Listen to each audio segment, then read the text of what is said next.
Saudara, di hari terakhir libur panjang Maulid Nabi Muhammad, kondisi arus lalu lintas di kawasan Puncak Bogor pada Minggu pagi terpantau lancar di kedua arahnya. Petugas Satlantas Polres Bogor pun tidak memberlakukan sistem one way ke arah atas. Beginilah kondisi arus lalu lintas di kawasan Puncak Bogor, Jawa Barat pada Minggu pagi. Di hari terakhir libur panjang Maulid Nabi Muhammad, arus lalu lintas terpantau lancar di kedua arahnya.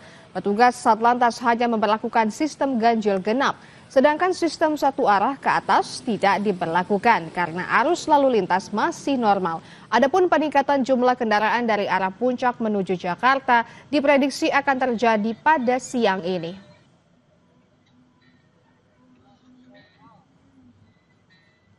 Dan untuk mengetahui situasi terkini di jalur Puncak Bogor, kita tanyakan langsung kepada jurnalis Kompas TV Niko Zulfikar. Selamat siang Niko. Niko, bagaimana pantauan arus lalu lintas di Simpang Gadok pada siang ini? Kapan prediksi puncak arus balik nanti?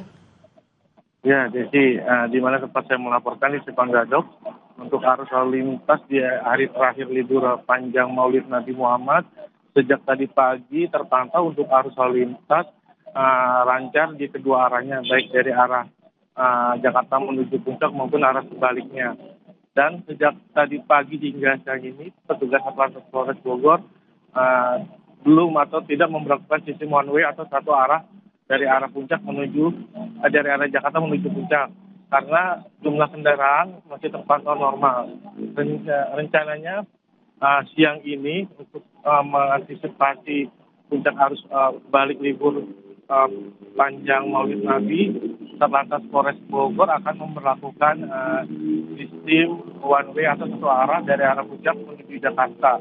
Saat ini tugas Satlantas masih melakukan persiapan untuk dilakukan proses one way satu arah ke Jakarta tersebut. Desi. Baik, Niko Zulfikar, terima kasih atas laporan Anda dari Bogor, Jawa Barat. Tetap berhati-hati. Selamat siang. Dan saudara, libur panjang Maulid Nabi dimanfaatkan masyarakat untuk berwisata. Objek wisata Guci di Kabupaten Tegal, Jawa Tengah menjadi salah satu destinasi favorit yang ramai dikunjungi.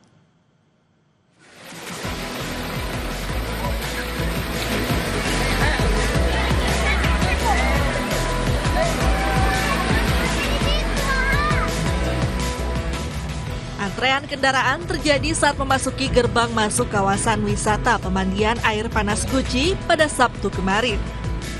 Tak hanya di gerbang masuk, kepadatan kendaraan juga terjadi di sejumlah parkiran hingga terjadi kemacetan.